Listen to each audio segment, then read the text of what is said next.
This is That Talking Podcast. I'm JJ Starr. And I'm Downtown Andy. Welcome, welcome.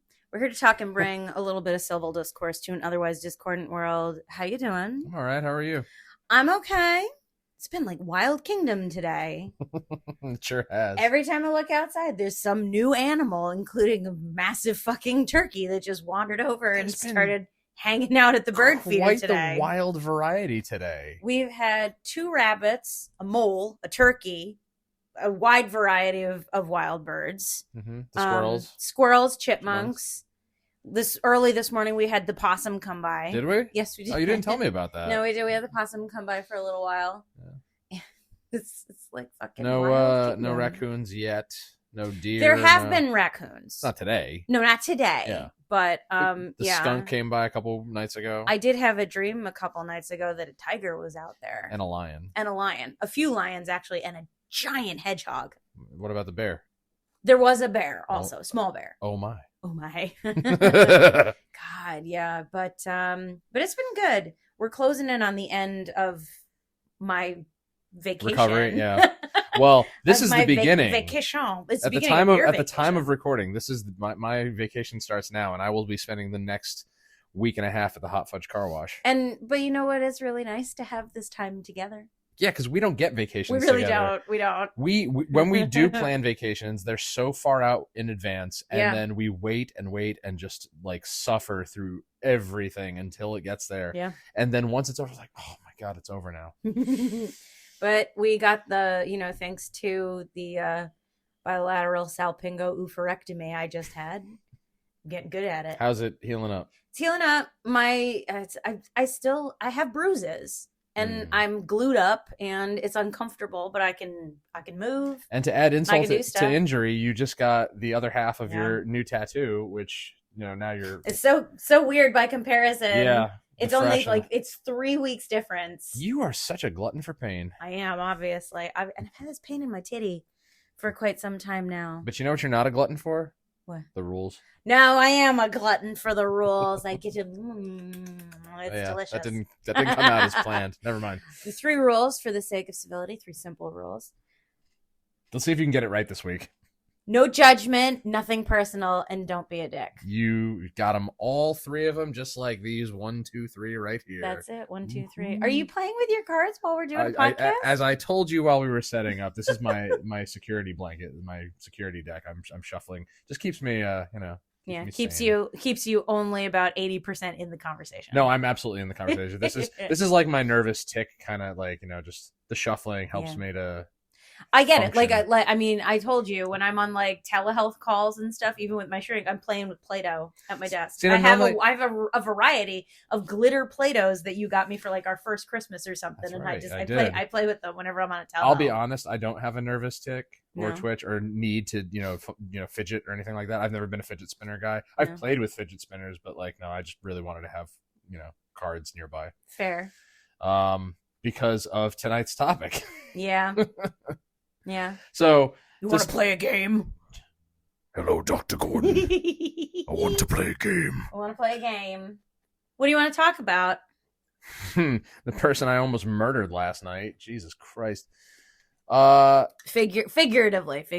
Let's start on a positive note, and that's my vacation has just started. Woo! Your sick leave has just been extended to encompass most of that. So we are going to spend the next 5 days together. Yes. And that's going to be wonderful. Still not going to be able to do a whole lot, but at least we'll have time together. Fine. I don't so for those who don't know, every so often on a Friday night, because you're usually working late, I invite friends and coworkers over to hang out, play cards, eat food, drink beer, do whatever. Just leave things in my fridge for several weeks. It's just, blue moon. Yeah. And Rhodey was surprised I didn't drink. I didn't want to drink his beer, which is very polite of you. Yeah, it's his beer, and I don't like Blue Moon. So you had one of your little parties. Well, if we were in high school, that would have been a LAN party. I didn't know anybody who did that. Oh, I did. Yeah. Oh, everybody in my little clique had LAN parties. I never went because I'm a different kind of nerd. I like books. so to start yesterday off, I almost canceled. So I had made this plan a week in advance because I wanted the guys to come over last Friday, but most of them couldn't make it. And I'm like, well, how about next Friday? I don't exactly remember why I wanted to plan it a week. But anyway, I started sending out texts, and I'm just like, hey, what are you doing next Friday? Yeah. So-and-so's in already. Like, do you want to come hang out? I decided to invite some new people. One of Henry's classmates invited him to a birthday party, and they had, food and entertainment for the parents. So, and come to find out the dad and I had a lot in common. So I'm like, come hang out one night. And, he got caught up at work. So, but the usual suspects were supposed to show up last night. Yeah. And I'm trying to move my cane somewhere so that the dog will get into her position, but we're good. But almost canceled because my dad wound up back in the ER for a condition I will not currently disclose. No. It's a little awkward. Because we still can't figure it out. But at the time, I wasn't sure if I was going to have to, after work, go and grab him an overnight bag or go pick him up from the ER, depending on whether or not they admitted him. It's a regular occurrence. Everyone It certainly is. Don't worry about my old man. He's a frequent flyer at the hospital. Yeah. So I just wish I could get him to come to this one. It'd be a lot easier for all of us. Yeah. So the first person to arrive last night was an old friend of mine I've known for 25 years. And, we've been through it all. Yeah. Okay. I feel like we've mentioned him many times on this podcast. Yeah. Never by name. Never, for any specific just reason or anything. Him. Just referenced him. Things that he said, things that he's insinuated. A little bit of attitude. This is going to be like that, was it the Shunning episode? Is that what it was called? Yeah, the Shunning? a little bit, yeah. Because this person did something reprehensible. Yeah. I was there. I saw it. So, I have taken this person, as you know, with the biggest grain of salt. All the grains of salt. For the majority of our adult years together. Yeah. Not as much when we were kids, because, I hate using this as a crutch, but he grew up with Tourette's. It's not as bad as it used to be. I think he takes medication or has taken medication. He's got a few other medical things going on, but that has nothing to do with his personality. It certainly shouldn't. I've got a lot of medical issues, and I'm not a dick. The short of it is we sat down after just chit-chatting with the three of us for a minute, played game one, okay? I won. Great. Off to a good start, okay? We are into game two, and as he and I usually tend to do, I don't want to say argue, but we debate at least over card interactions, card rulings, what goes here and there. Semantics. Yeah, basically. Yeah. Even though everything is supposed to be pretty cut and dry. It should be, but, the certain wordings of certain rules it's and everything, confusing. It can be convoluted. It can be misread or read in different ways and everything. And I was sitting on the sofa about 15 feet away while all this was You've happening. also been a fly on the wall for this at many other occasions. And he starts getting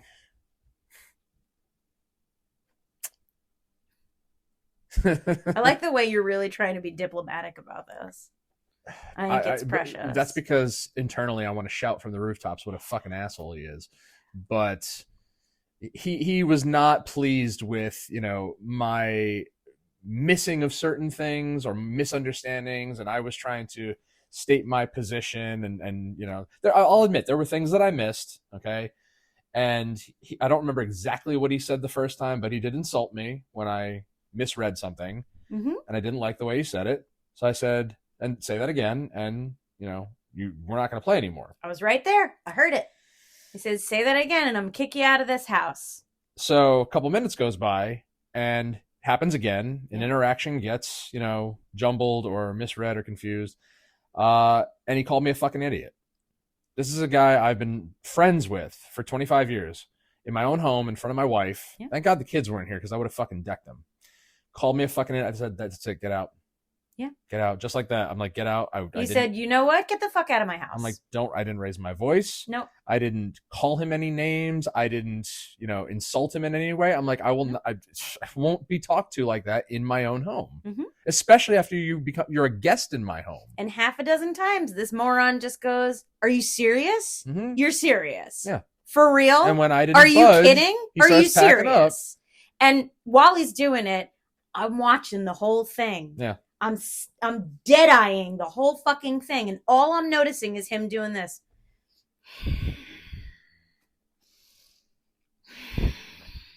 And I bit my tongue. As I have done on several occasions, but I really bit my tongue this time because I wanted very badly to say, you shaking your head for something? You got something you want to say maybe? Because he's acting the way he's packing up his shit, and I'm sorry for getting a little heated and everything, but I'm really at it at this point. I can't wait to go back and watch this episode. Because quite literally, I'm watching this fuckface do this like he's just like, I can't believe this guy's acting this way. And I'm like, I'm sorry. You have prepared me for his foibles since day one. I mean, it's probably a combination of that and the fact that he's got an hour drive ahead of him. I'm like, well, I'm sorry give a rat's ass. Gave me a reason to throw you out of my home, but you shouldn't have broken our podcast rules. You're talking about a person who, again, when it reminded me, when it clicked this morning when we were talking about it, because you were really upset last night. I'm still very upset. You were really upset, not just angry that went down, but upset. Like in your guts. I could see it in you. And we're talking this morning about it and everything. And then it clicks that all of a sudden I remember my first interaction with this person was on the phone. Yeah. When you and I were first dating, this was in, I can't wait for this. Like the early winter, probably like Thanksgiving-ish. I think it was later. Well, no, it might have been around the phone call. Yeah, Thanksgiving. Because the first meeting that was probably after New Year's or something. But you're talking about the first interaction I ever had this with the person. He knew that you were dating me because he was at my birthday at TK's. Yes. Yeah. So this would have been January. This phone call. The phone call happened probably like around November or something. All right, the listeners don't need to know this. Anyway, but no, I'm saying it. I'm putting it out there because he knew that you and I were dating. He didn't know anything about me other than what you had told him, which I don't know what that was and everything. But this person is on speakerphone, knowing that I'm in the room, hearing me speak, and then tells you how bad an idea it is to have unprotected sex with me. Because, and I quote, you don't know what you might catch. I'm sorry. Like, that was it for me. You had prepared me for this. Like, he's got some issues. He's got health issues. He's got no filter. He's got no filter, this, that, and the other thing. And I'm like, okay, but he's one of your best friends, one of your oldest friends. Of course, I'm gonna, be completely open-minded and everything. And that shut it. I'm just like, I'm sorry. Did your friend just say to you in front of the woman you plan to spend the rest of your life with that she might give you crabs? Like, what the actual fuck? How socially stupid do you have to be to think that it is appropriate to even suggest something like that? Coming from a guy who's probably never been with a woman in his entire life. I don't give a fuck. I don't. No, that's what I'm saying. Like, it's the pot calling the kettle black because, I still to this day don't believe that he ever lost his virginity. Like he was telling me about this girlfriend that he had around the time of COVID, and then I was supposed to meet her on his birthday, and then miraculously she didn't show up because her sister was pregnant, and then a week later they were broken up or whatever. And I'm just like, you are so full of shit. You fucking just got one of your coworkers to take a picture with you. Well, this was also, the same person who just last night was talking about a date that he went on, like last week or something like that. And you asked him, you said, so are you going to see her again? And his reaction was, no, I will not be seeing this person again. That's the exact way that he put it. And all my brain said was, what did you do? Oh, he's also had a critique for every single person I've ever dated. Yeah. You know, like he's gone on record saying like, I wouldn't touch half of the girls you've ever been with. I'm like, no, half of the girls I've been with would never touch you because. Well, I told you that could list all the reasons. Like, I get it. Like, you know, old friend feels a certain sense of leeway, I want to say, that maybe like he feels a little bit more of a degree of closeness to like our relationship, maybe. But one of the last times that he was here, I told you, he made a very concerted effort of touching me a lot. To the point where I was like, okay, I really don't like this. Yeah, he's always seen himself as like a third wheel in every relationship I've ever been in. Well, I'm monogamous. I don't need a third wheel. Yeah. And I got really uncomfortable. And I'm just like, he's just, oh God, he's so arrogant and so entitled. Come on. I just want to wring his stupid neck sometimes. And it's just like, and last night, that was it for me. We're gonna get a text on Wednesday morning and be like, you better stop talking about me, otherwise I'm gonna start talking about you. Go ahead and talk about me to who, your mother? Yeah. Oh God. Like, it hurts me because, again, I've known this person such a long time, and we're almost 40, and we're arguing about a fucking card game. Like, not even arguing about it, but like, you're talking about, like, you know, he called you a fucking idiot. I'm like, what? That's not even trash talk. That's just mean. Yeah. Like, that's literally just mean. This is also a guy who, and I've talked about this in episodes past, he's the one I always talk about that I remember the day he started gaslighting me on politics. Like, he called me up one day. I don't remember what election it was. Probably 2012. And he's like, who are you voting for? And I gave my answer, and he immediately told me how stupid and wrong I was and how my politics were wrong. And every election cycle since, that's what it's been. I'm wrong. I don't know what I'm talking about. I am stupid for thinking what I think and believing what I believe. And the funny thing is that, as I've told you and said on this podcast, I made a concerned effort to educate myself over the last like 8 years or so to really be up on what's going on all sides and know who everyone is and what they stand for and all this stuff. And I would periodically challenge him on certain things and be like, do you know about this? Do you know this is going on? He'd have no clue. I would ask him why you support who you support or why you believe what you believe. He'd have no answer. He'd have no justification. He would just sit there and tell me how wrong I was. And he had no justifiable reason. No, intelligent reason as to why he was voting any particular way. And I'm like, that's just blind ignorance. That is absolute blind ignorance. And that bleeds into so many other areas of his life. It's literally just blind following. It's just, go along to get along or just following the crowd because he thinks that's what will gain him acceptance. And he's done that most of his life. I'll never forget, we were 11 years old, and his mother asked my mother if she could take me to go clothes shopping with them, to buy him clothes. You told me this. And I'll never forget this because we were in a store and I saw a Master Puppets t-shirt that I really wanted. I was just getting into Metallica at the time, and I'm like, I would love that shirt. But my mother wasn't there to buy it for me. Yeah. And I'm not about to ask his mother to buy it for me. Naturally. It's just not something you do. It's impolite. At least I was raised to believe it's impolite. And he knew I wanted it, and he immediately asked his mother to get it for him. And he's laughed about it ever since. Brings it up all the fucking time. Now, in speaking of being impolite, this man, for the entirety of the time that I have lived here on my own, like in my own home, okay, now our home, has taken it upon himself to walk through the door and immediately go to the fridge and the cabinets. Yeah. As if he lives here. Like, I'm your guest. What do you have for me? I'm like, you could ask. You could ask me to get you a drink.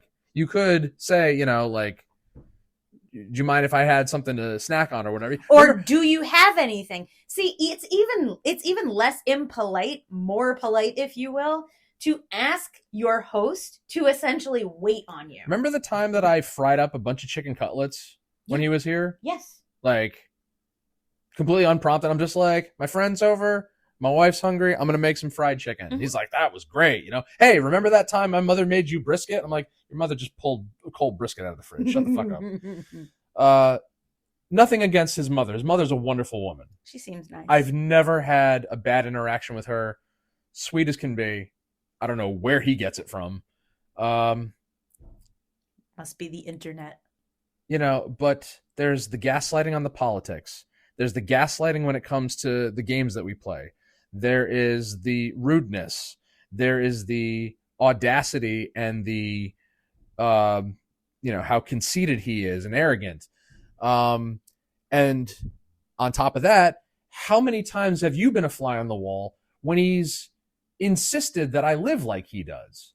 Like, I need to have a house like him. I need to have a job like him. I need to make the money that he's making. I need to move next door or across the street from him. Well, that's just it. Is like, even you mentioning the possibility of a job opening up an hour away, he insists that there's no way that you can continue to live here and work there. It's like, what the fuck are you talking about? I've told him, I've gone on tirades before. I've been like, listen, okay, you need to stop doing this. Like, you told me before I should ask politely, and I've done that, but he doesn't hear that. I've told him, I'm perfectly fine with my salary. I'm perfectly fine with my life and my home and my wife and my possessions and my dog. How many times has he told me not to get another animal? He can go fuck himself. This guy had 2 golden retrievers when we were growing up. Fuck you. He can literally go fuck himself. I like having pets in the house. Tell me there's not going to be an animal in this house. Oh, they're a lot of money and they're a lot of work. Yeah, you live alone, okay? It's like, and? You live alone after having lived with your mother in a retirement community. Like, I have been on my own since 20 years old. Mm-hmm. And I have owned my own home for the last 11 years. Yep. This guy only just bought his house, like, 2 years ago after having rented from, like, relatives. Oh, that's cute. Like, don't get me wrong, it's perfectly fine, but, like, come on. I hate to make this a bitch sesh, but, like, this is all the stuff I either couldn't or didn't want to get out last night because I was so just... I was feral last night because as soon as he was packed, even before his ass was out the door, I was over here standing next to you because you're my king. And I'm gonna have your back no matter the fuck what. You went above and beyond last night. And I was just like, you want to play with me? And I can't believe you said that while he was here. Yeah. And I can't believe I said yes because I'm like, that was the sweetest thing you could have ever offered. You planned a night of having fun playing games with your friends. Yeah.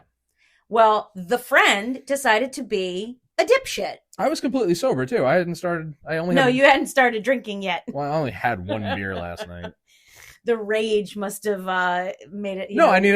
Dilated you. I needed to stay clear-minded and focused because for weeks, because of all these arguments over something so petty, my main goal was to take him in a clean sweep. Mm-hmm. I have been wanting that for the longest time. Like, I'm going to study up everything I need to. I'm going to put him in his place.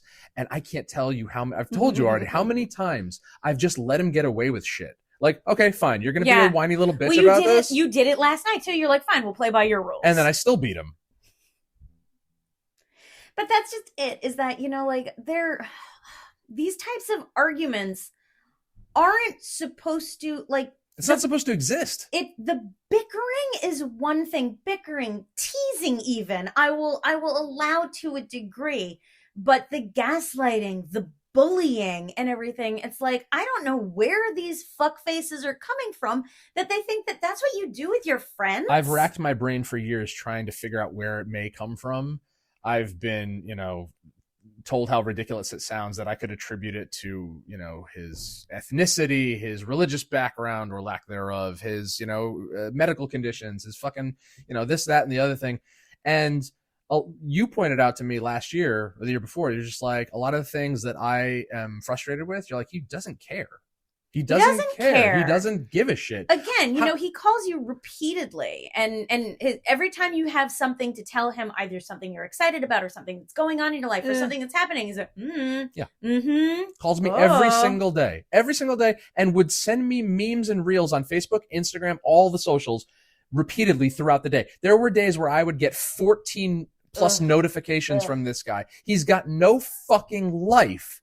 And no pleasure. He gets no greater pleasure than from annoying the piss out of me. Now, I took him with a grain of salt because he's supposed to be my friend. Okay? He's like another one of those fucking people in my life whose parents went to my parents and was like, can Andrew be this kid's friend? Because nobody else has the tolerance for this fucking piece of shit. Oh, God, I hope that nothing like that ever happened to me when I was growing up. I didn't know. I didn't think about those things because I gravitated towards people I had commonalities with. Yeah. Like people I enjoy, same interest in music, games, TV, movies, hobbies, whatever. And he was one of them. I remember going to his house when we were in elementary school and playing cards all day and watching DBZ and fucking eating pizza and whatever. And it was great. We didn't argue about shit. And then we grew up and it became all about, what are you getting me for Hanukkah? What are you getting me for my birthday?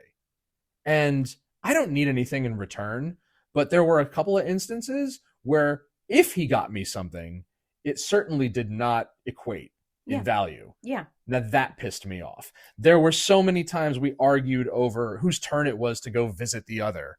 Because that's really important. And so I started holding him to it because I'm just like, well, I'm not going to keep driving all the way over there to see you and have it be uneven.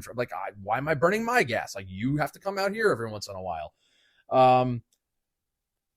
I took him out for his birthday this past March. Mm-hmm.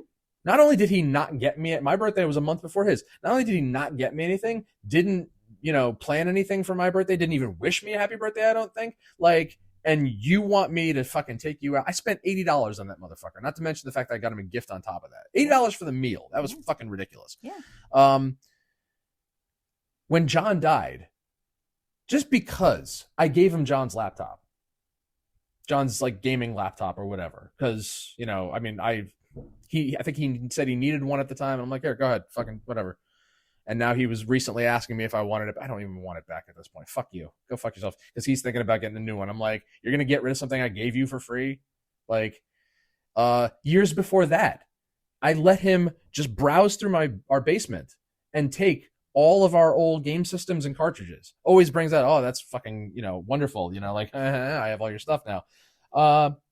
Would constantly bring up these fucking cards that I traded him, back then that he's been trying to sell. I'm like, you're going to try and fucking sell something that I traded you? Well, if you want to buy them back.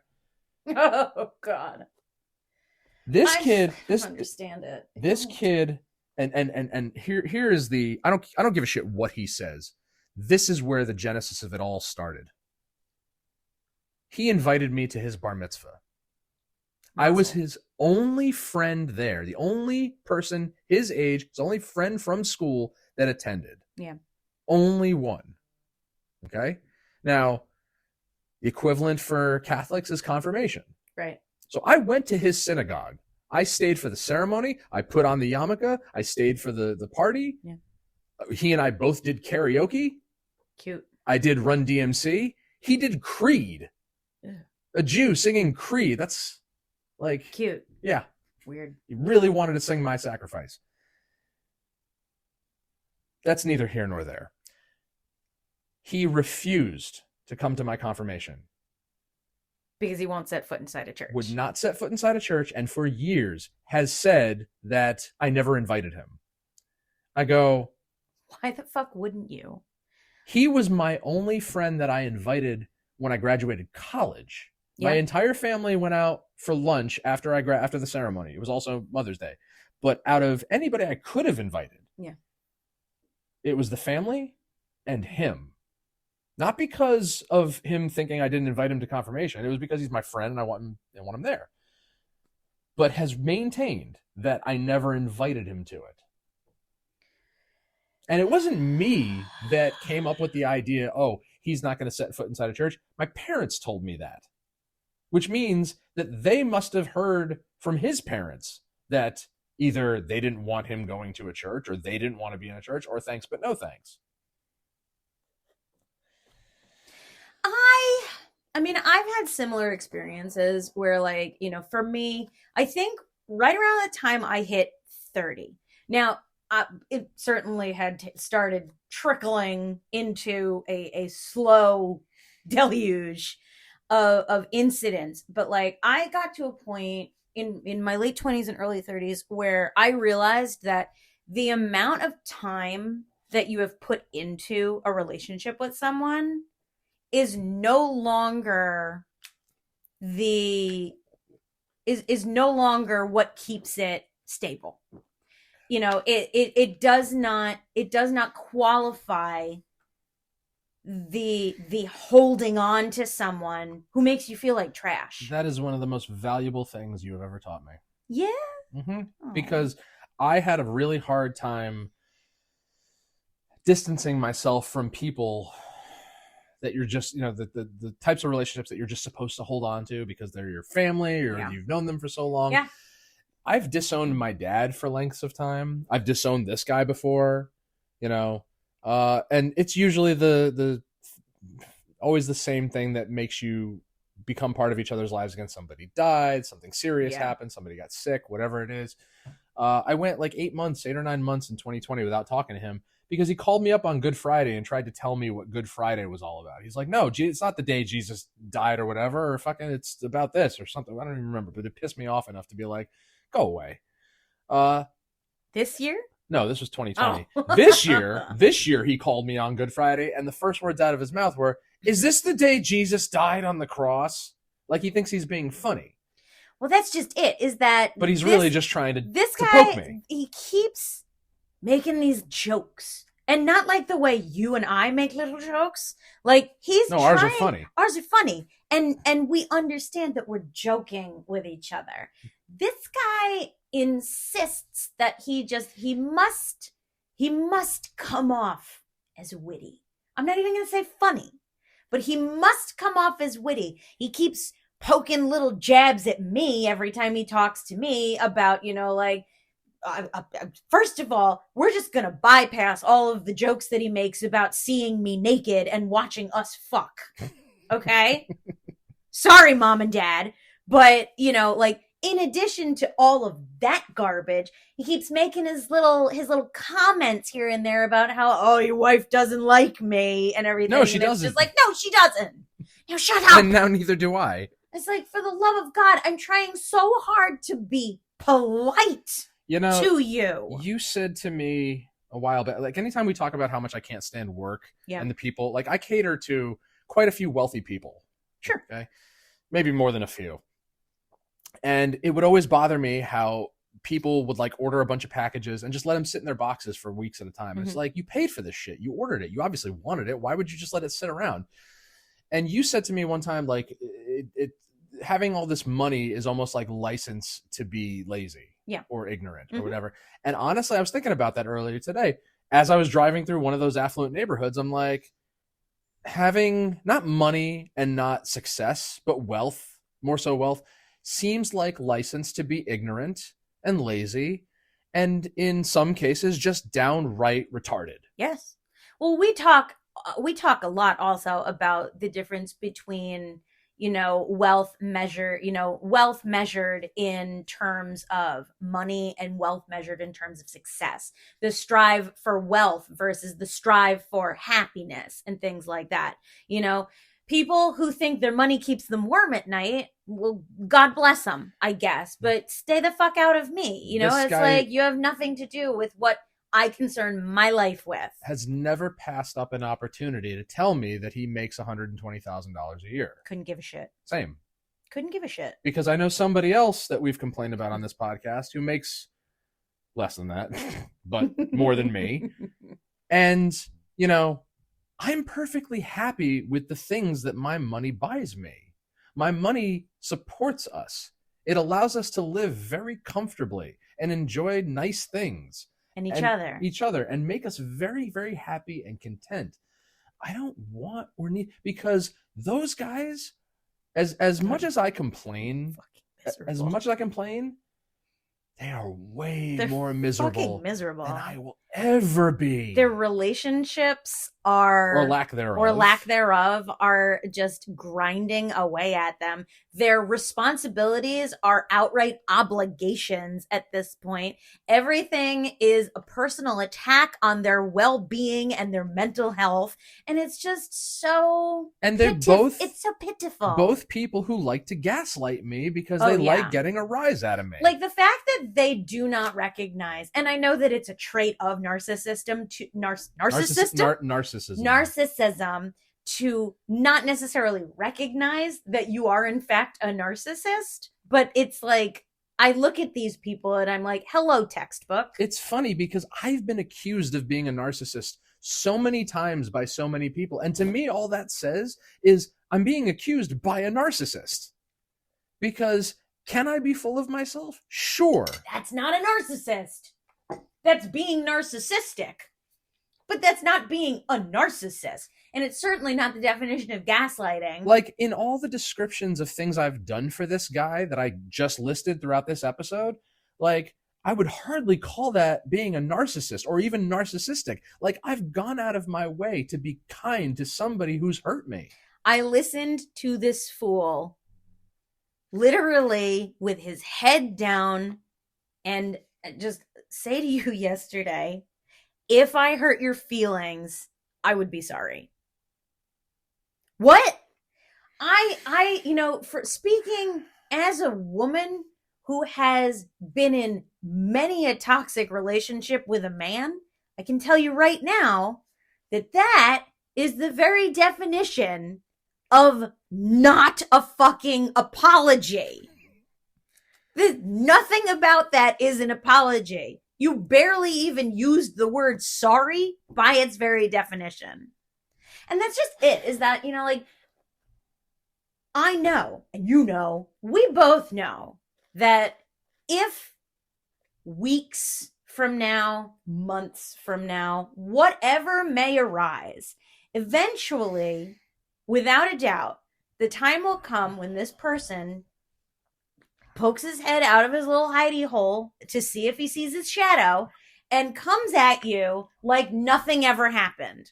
Or his first thing is if it's like more short term than long term, he's gonna come at you and say, so are we done? Are you over this yet? Yeah, no, I've been through that with my dad. And before. It's like, oh God. But you know what? Maybe I'm better prepared for this sort of thing now, because I've gone to him and been like, Dad, no, we're not cool. Mm-hmm. You pissed me off. You made me really mad. You undermined me in front of my kids, or did whatever you did. Like, no, we're not cool. I would, if this feller decides to come at you and say something along the lines of, are you over it yet? You should be like, no, you haven't apologized to my wife yet. That's just because they put that bullshit in my house, and I am intolerant of that kind of thing. And I kept my mouth shut because I love you. And I love you. I have been in situations where, it's like, when I got married the first time, I got married at 21 years old. Okay. And the majority of the people that I invited to that wedding were friends from high school, because we were just in high school 3 years ago. And a vast majority of these people did not show up because there was another party somewhere else. So they didn't come to my wedding. And quite literally, upon receiving those no RSVPs, I said, hey, look, here's a stack of people I don't ever have to talk to again. Look at that. They're all stacked right there. It's one of those things where it's like, and going through a Facebook purge kind of a thing. It's like, I don't have to keep in touch with these people just because, we knew each other for 20 years of our life. Fuck it. Who cares anymore? This guy, when we got married, got us a $50 gift card to Best Buy. Yes. And then tried to tell us how to spend it. Yep.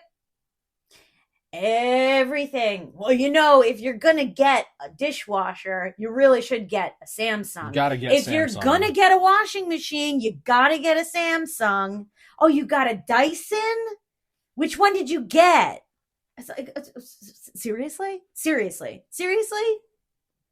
He probably gave us like the smallest wedding gift out of anyone who gave us a wedding gift. Maybe it's not that he doesn't want to see his dad anymore. Maybe his dad doesn't want to see him. Maybe his dad just won't give him his number. Like, he doesn't understand why you're not getting any of his, why he can't find your Instagram. It's like, because I blocked you months ago, asshat. His dad liked something on, I'm not even friends with his dad on Facebook, but he liked something I posted or whatever, and I'm just like, I haven't talked to you or even seen you since I was like in middle school, dude. I don't have... maybe I should call his mother. I don't have an appreciation for people like that.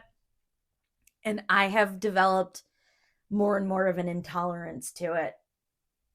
But I'm an adult and I can bite my tongue when necessary. And I bit my tongue last night. My mother, God rest her soul, and he used to love telling this story. He and I used to work at a Dunkin' together, and we came back to I don't know why we both went to my house. It was during a snowstorm. We'd just gotten out of work and snowing, and it's like 11 o'clock at night. We walk through the door and my mother's like, "You want some lasagna? You want me to make a rack of ribs?" And Mom, I don't know what the hell he ate, but my mom cooked at 11 o'clock at night, and he ate till his heart was content. Like,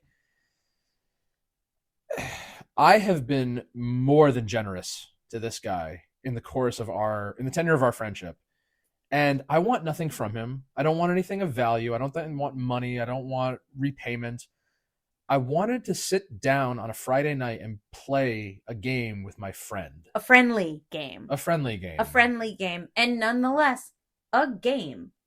I mean, people can get competitive with each other. Friends, best of friends, can get competitive with each other. That doesn't mean that you call each other idiot. I've been bitching and moaning for years about having to play on computers and simulators and shit because it's not the same as a one-on-one, face-to-face, sitting down and enjoying a nice, friendly game with a person you would, right, that you like to be around. And upon ejecting him from our home, we were then graced with the presence of a real friend. Yeah. Somebody whom I have known not as long, but almost as long. My bandmate, Rhodey, who I've been in 4 bands with now. Wow. 4 bands over the course of 20 years. We've been in 4 bands together. And, he's not as big into the games that I like. But the game that he's more familiar with, I retaught myself and learned as much as I could so we could, enjoy it together because, a lot of other guys, they know that same game too.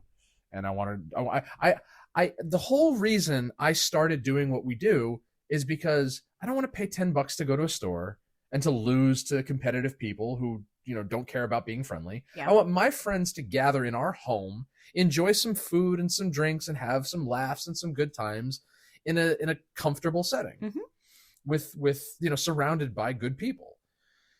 And he ruined it. He didn't ruin it. No, I mean, he made it difficult to get through to the end of the night, but I've always genuinely valued Rhodey's friendship. Well, he's a good guy. He's always been a good guy. In the 20 years we've known each other, he has never personally attacked me. Never. He has never. We went through a couple hiccups here and there, but I mean, at least in our adult years, has never done anything to me out of malice that I know of. My best friend of, at that point, 15 years, used to use me, I told you about this, used to use me as an alibi whenever she wanted to cheat on her boyfriend. And then stayed at my house when she finally broke up with him. Then took her time fucking the majority of my friends. And then married the guy that she was cheating on without telling me. Literally didn't tell me like, oh, I went back to him. Oh, we fixed things. Oh, I'm going to marry him anyway. And I'm like, first of all, no judgment, but come on. And I quite literally, just at that point, like, my mother used to ask me, like, do you still talk to her? And I'm just like, nope. I'm like, couldn't give a shit anymore. I'm like, this bitch couldn't even bring it upon herself to say, thank you for allowing me the opportunity to get some stuff out of my system. Thank you for not judging me. Thank you for being there for me no matter what. And then she just got married. And something about that to this day still pisses me off. But that was the crux. That was the last straw for me when it came to friends and the amount of time you have known someone or loved someone, and you just have to make the adult decision that this no longer serves me. And friendship with her did not serve me anymore. She obviously did not care enough about our friendship or find us even close enough to each other to tell me what was she ashamed? She married the guy. You can't be ashamed of that. Was she embarrassed? Like, oh, I know I fucked around on him and everything, but I married him anyway. He's going to have a sweet pension one of these days. I don't give a shit. But she, in my opinion, threw away a very tight friendship. Because we were on and off, because we're girls. We were on and off love-hate for over a decade. And she was always going to be my number one, no matter what. We could pick up where we left off, go out, have fun, do whatever and everything like that. But, she made decisions and decided that I was not important enough to be included in her life anymore. So I said, whatever. And people have looked at me like, oh, it's so sad. I'm like, is it? Is it sad?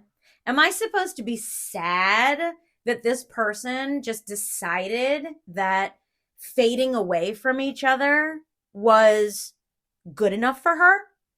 Because I did everything that I could to sort of cling on to that relationship. We didn't live near each other anymore. We had opposite schedules. We had different groups of friends and everything. We didn't see each other a lot. But I still made the effort to be like, hey, I love you. What are you doing with your life? How are you? I still have issues with that. If any of my friends out there are listening right now, when I text you, it's because I care and I want to know about your life. You're a good person. Thank you. I don't get that same in return. And I know that. And I know that this is one of those things that, I'm not necessarily going to be bothered about it for the rest of my life. It's not gonna weigh on me because I have love. And to me, that's the penultimate for me, because I have love and friendship with a small group of people, and that's enough. I don't have to worry about the friendships I was supposed to hang on to for the rest of my life. I don't talk to people I went to high school with anymore. I don't talk to people I went to college with anymore. I don't even talk to people that I went to grad school with anymore. And when I leave the job that I'm in right now, the chances of me talking to any of those people is probably slim. Just saying. I'm just saying. My oldest friend died. That's it. End of meeting.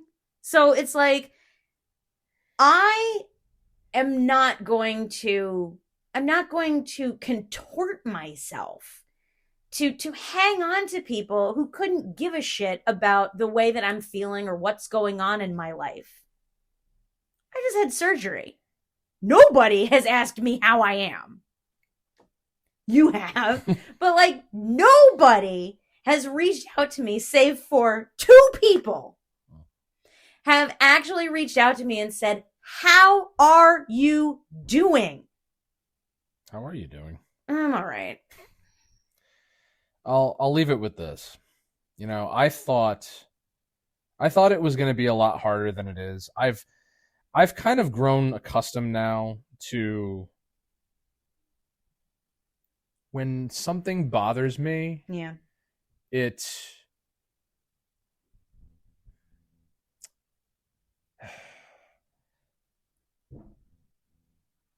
marinates for, I want to say, like 24 hours. Yeah. It rolls off more easily. Roughly, I tend to dwell on things for like a day now. Yeah. Longer than I want to, but that's where I'm at right now. Mm-hmm. Things are ruminating for 24 hours, and then that's when it starts tapering down, and I'm on to other worries. Yeah. You know, I remember leaving my old bands and thinking like, I'm not going to see these guys all the time, and I'm going to feel lousy because I'm not seeing them every day and I'm not playing all the time anymore. But then I grew accustomed to it, just like I grew accustomed to living alone. And, this time around when I left the Strangers, it didn't hurt as much because of all the shit I went through with Kyle. You'd already checked out. It's like I'm doing myself a favor for my own well-being by removing him from my life and not allowing him to aggravate me. Yeah. So I'm now removing this guy from my life so he can no longer aggravate me. The blocking is not going to be enough. He is out of my life now. Gone.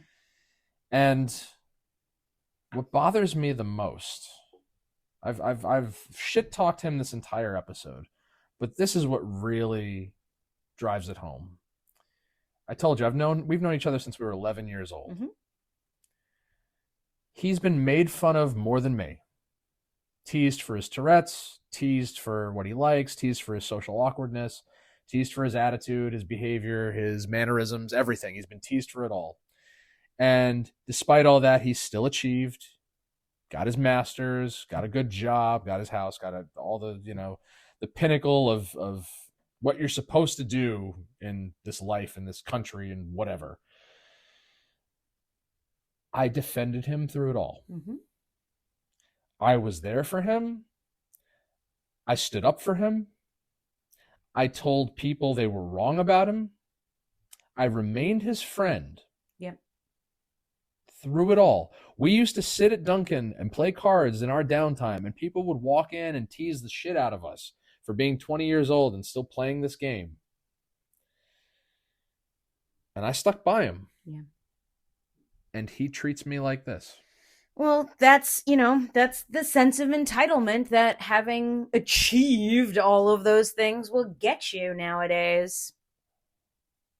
Like I said, I hope his money keeps him warm at night. You can take your money, you can take your life, you could shove it up your ass. And that's a wrap. And that's a wrap, baby. Listen. I'm not crying. I have no. The last. I would not cry over that fucking piece. The last thing I'm okay with is allowing someone, anyone. They could be the thickest blood to me. I couldn't give a shit. You don't talk shit about my man in front of me in his own house. I was like a fucking caged tiger last night. I was ready to fucking claw his face off. You don't treat your friends like that. No, you don't. And who taught you to do it? Like, that's just it. I know it wasn't his mother. Oh, God. All right, look, this is going to go on forever. Seriously. This is actually going to go on forever. Take care of each other. Let the viewers decide. Everybody out there, take care of each other. Hold your friends close. Tell them you love them so much it embarrasses them, okay? Seriously. Rule number 3, don't be a dick. I still won the bet. There was a bet? Oh, yeah. What was the bet? Actually, there were a few bets, and I won them all because he thinks he knows everything, and he really doesn't. All right. Well, anyway, thank you out there in podcast land for allowing this bitch sesh. We've had a very cathartic experience, I think. He's not going to listen to this. And if he wouldn't that be a boot? And if he does, fuck you. If he does, thanks for your download. We've been getting a lot of downloads, so thank you out there. He's all of our OnlyFans downloads. Just won't admit it. He's the 10 new subscriptions I got this afternoon. Listen, with an attitude like the one that we described him having, he's going to be throttling his cock for a lifetime. God bless. But yes, thank you for listening. Find us on social media, DT Andy and JJ Star with 2 R's on Instagram and YouTube. Please. We're right here. Please, I'm looking right at you. Don't break the fourth wall. I'm Zach Morris now. Zach Morris is trash. There's a Zach Morris on my route now. Yeah, you told me about that. Yeah, that's creepy. Yeah. Is he trash? No, he's actually, he does a lot of gardening. Anyway. Zach Morris is a gardener. Tax Collectors and Harlots, May 31st, Main Street Tavern, Stratford, Connecticut. We are playing. I think we're on at like 9 or 10. But and then you got... there's a pizza place around the corner. Come eat and then us. Pizza place in Berlin. Berlin, Connecticut, Pine Loft Pizza. June 20th? 20th, yes. June 20th. Maybe I'll be there. Who knows? That'd be nice. Wouldn't that be nice? And Coat of Arms. Coat of Arms tattoo. Love hard art. We've got the Blood and Ink tattoo and horror con in White Plains the weekend of October 4th. You might be displaying your art in a new setting pretty soon. I am toy. We'll see what happens. I'm not going to talk about it now. We'll see what happens. But if it does, then, again, follow the socials. And pass it on. Tell all your friends. Shoot us a text message if you are on Apple Podcasts, or if you go to our website, thattalkingpodcast.buzzsprout.com. You can send us a text message. And please share the links. We want to get this far and wide. If we get some more downloads, they will help us grow our podcast. We got Indonesia. We did. But what I'm saying is, tell your friends. Just keep clicking the links. Keep clicking the episodes. Share just keep hitting play. Rewind. Share it everywhere. Do what you can. Be part of our street team. Yes. Oh man, remember street teams? Yeah. Good times. So we'll send you if you help us. If you help us get to 1,000 downloads this month, I'll send out some free shit. Ooh. I will send out some free shit. Help us get 1,000 downloads this month, please. We don't need to send money. Just to help us get 1,000 downloads. Just keep clicking. Just on repeat. Just keep clicking them, baby. And that's it. From the 3 of us at That Talking Podcast, I'm JJ Star. I'm Downtown Andy, and thank you for listening, and thank you, JJ, for being my ride or die. Love you. Love you too. Love you out there.